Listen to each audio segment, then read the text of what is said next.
For thousands of years, the deep oceans have kept their secrets.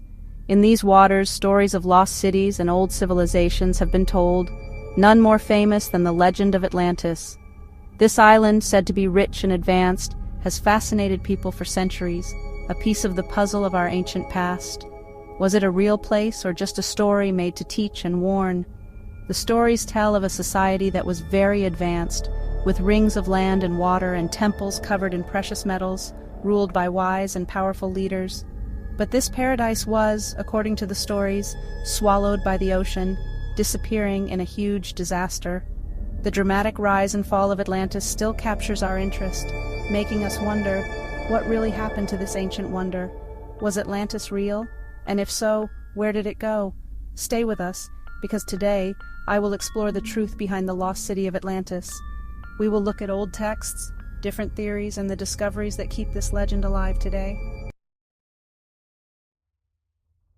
Our journey to understand Atlantis starts not in the deep ocean, but in old writings, written by one of history's greatest thinkers.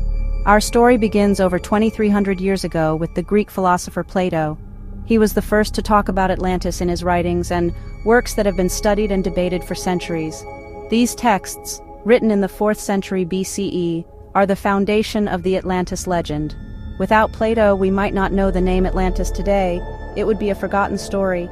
According to Plato, Atlantis was a powerful island nation located beyond the Pillars of Hercules, now known as the Strait of Gibraltar. This location made Atlantis very important for trade. He described an island larger than Libya and Asia Minor combined, with great natural wealth, fertile land, and advanced engineering. If Atlantis was real and then disappeared, the big question is, where was it? Plato said it was beyond the Pillars of Hercules, which has caused a lot of debate. Over time, people have interpreted this in many ways, leading experts and enthusiasts to suggest many possible locations around the world. One strong theory places Atlantis in the Mediterranean Sea. The island of Santorini, once called Thera, is a top candidate. Around 1600 BCE, Thera had a massive volcanic eruption, which destroyed the advanced Minoan civilization. The eruption, tsunamis, and collapse of Minoan power are similar to Plato's story of Atlantis's end. Could Plato have been talking about this ancient disaster? But if we go beyond the pillars, as Plato said, we reach the Atlantic Ocean. Here there are more theories, with some thinking the Azores or the Canary Islands might be Atlantis. Even without a clear location for Atlantis, the excitement of finding it keeps people searching. Sometimes they find things that make the mystery even more interesting. Modern underwater tools like sonar, ROVs, and advanced diving gear have made new discoveries possible. One interesting find is the Yonaguni Monument near Japan. This large underwater rock formation has flat surfaces and right angles that look like steps. Some think it's a man-made structure from an ancient city that sank due to earthquakes. But most geologists say it's a natural formation shaped by currents and tectonic activity. Near the area Plato described, there have been reports of strange underwater structures, especially in the Atlantic near Spain and Morocco. These often look like geometric patterns or arranged stones on the seabed, but many of these features turn out to be natural formations after further study. Why do we still care about Atlantis after more than 2,000 years? The story sticks with us because it touches something deep inside us. A great city lost underwater fascinates us. Atlantis is like the idea of a perfect place that many cultures talk about. It makes us think of a time with more wisdom, better technology, or more peace. The idea that such a smart society could disappear is both amazing and scary. Atlantis has inspired many artists and writers. From old scholars to modern movies, the story keeps getting retold. Each generation adds its own ideas and feelings to the story of Atlantis.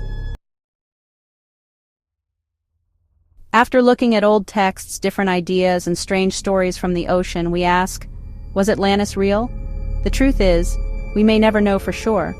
Most experts think Atlantis was a story made up by Plato to teach a lesson. He might have created it to show his ideas about perfect societies, the dangers of pride, and how civilizations rise and fall. Some think Plato used real events or old myths to make a new, detailed story. Maybe the fall of the Minoan civilization after a big volcanic eruption inspired his story. In this view, Atlantis is not a real place, but a story that got lost over time. Still, the idea of Atlantis being real is very exciting.